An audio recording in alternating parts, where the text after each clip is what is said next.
Hello and welcome to this video about how to change a faulty fixed central push button flush unit. In this video we're going to use a Flush King fast fix repair kit. I hope you enjoy it. The first thing that we need to do is find the water supply, that's just in here, and turn that off.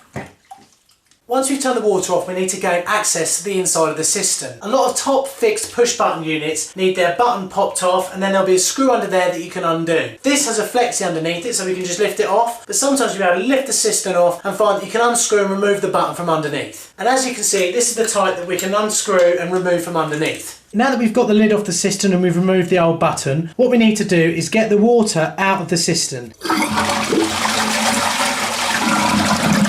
As you can see, now we've flushed it, but there's also a small amount of water in the bottom, so we're still going to have to towel that out as well.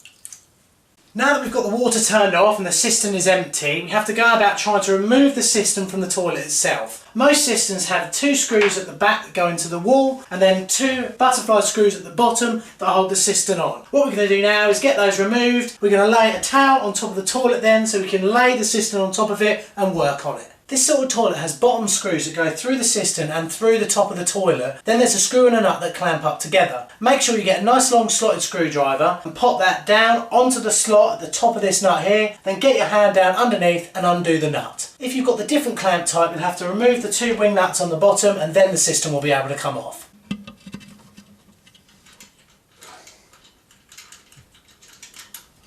Once we've got these two screws off and the two bottom screws off, all we need to do is disconnect the water supply, then we can lift the cistern off and lay it on top of our toilet. Get a towel on here and lay the cistern on there. Now it's the easy bit. Undo this nut on here. All we need to do is get a large pair of grips, give this a good twist to loosen it off. You should be able to undo that with your hands. And then come around this side.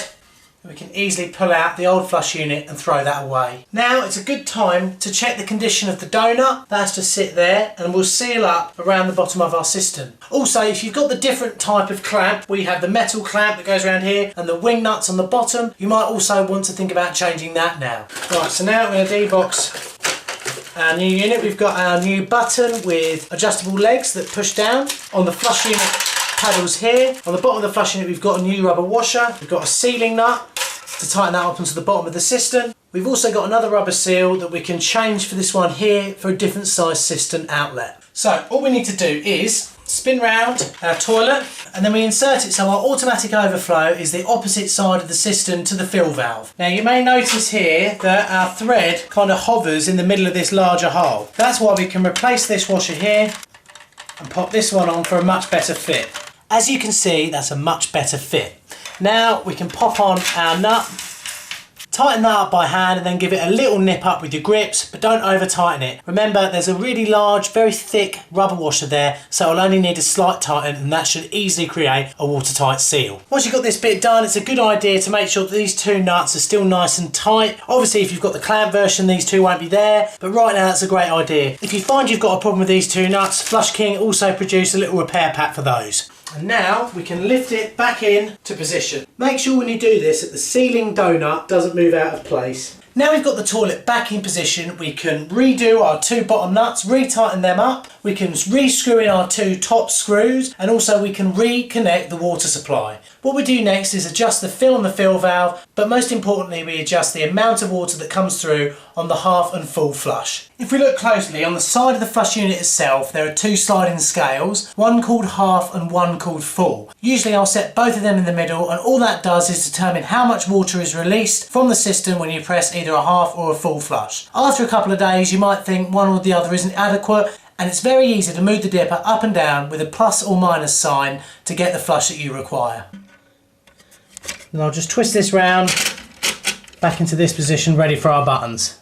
Setting up our button couldn't be easier. Just get the old lid, remove the packaging from the button, take off the nut. Make sure that your full and half flush buttons line up with the dippers on the top of the flush unit. Once you've done that, pop your screw over and do that up. The great thing about these two plungers is that they can be removed and you can cut these threads down to size.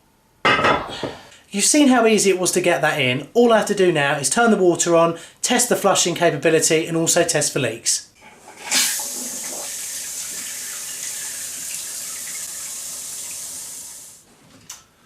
Great, let's pop this on and have a look.